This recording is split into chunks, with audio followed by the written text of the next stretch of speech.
शिक्षकों, धर्म ग्रंथों और दादा दादी से कभी न कभी समुद्र मंथन की कहानी आपने भी सुनी होगी। कहा जाता है कि यह रोचक घटना बिहार के बांका में घटित हुई थी।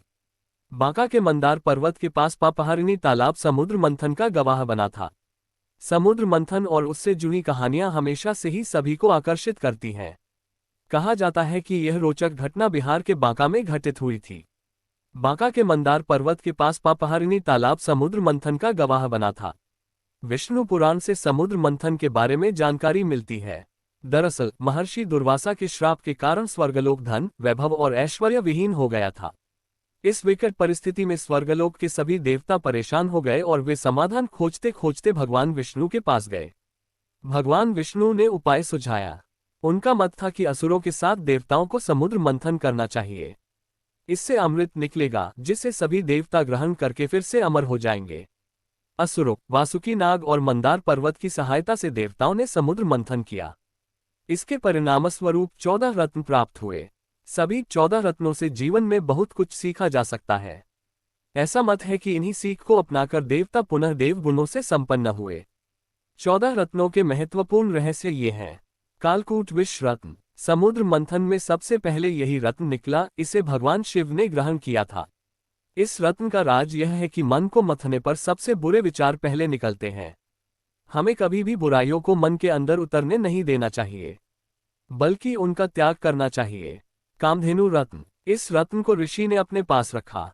इसका राज यह है कि जब मन से बुरे विचार निकल जाते हैं तब हमारा मन कामधेनु की तरह पवित्र हो जाता है। उच्चैःश्रवा घोड़ा रत्न। कहा जाता है कि यह घोड़ा मन की गति के समान चलता था। इस रत्न को राजा बलि ने अपने पास रखा था। इस रत्न का राज यह है कि जब भी मन भटकता है, बुराइयों से लैस हो जाता है। ऐरावत हाथी रत्न। इस रत्न को भगवान इंद्र ने अपने पास रखा। इसका राज यह है कि जब मन बुराइयों से दूर होगा तभी बुद्धि शुद्ध होगी, उजाले सी चमकेगी। कौस्तुभ मणि रत्न। इस रत्न को भगवान विष्णु ने हृदय पर धारण किया।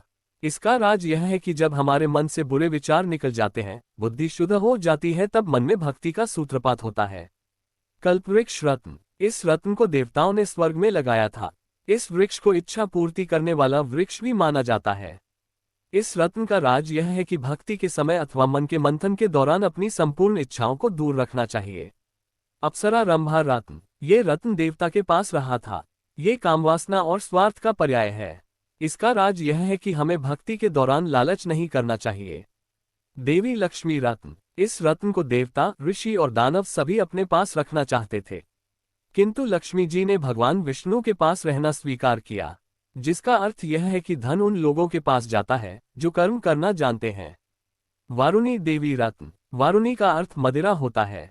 इसको दानवों ने ग्रहण किया था। इसका राज यह है कि नशा करने वाला बुराई से दब जाता है। चंद्रमा रत्न। इसे भगवान शंकर ने मस्तक पर धारण किया था। इसका सार है कि जब हमारा मन सभी बुराइयों से मुक्त हो जाता है, तब हमें शांति महसूस होती है। पारिजात वृक्ष रत्न। इसे सभी देवताओं ने ग्रहण किया क्योंकि इसे स्पर्श करते ही थकान दूर हो जाती थी। इसका राज यह है कि जब मन में शांति आ जाती है, तब शरीर की थकान भी दूर हो जाती है। पांचजन्य शंख रत्न। भगवान विष्णु ने इसे अपने पास रखा। इसका राज यह है कि थकान दूर होने के बाद मन भक्ति में लीन हो जाता है। भगवान धन्वंतरी एवं अमृत कलश रत्न। दरअसल अंत में 13वें रत्न के रूप में भगवान धन्वंतरी प्रकट हुए। उनके हाथ में 14वें रत्न के रूप में अमृत कलश था। भगवान धन्वंतरी ने सभी देवताओं को अमृत का सेवन कराया और श्राप से मुक्ति दिलाई। इसका राज यह है कि बुराइयों को दूर करके जब हम भक्ति में लीन हो जाते हैं, तब भगवान का आशीर्वाद मिलना तय हो जाता है।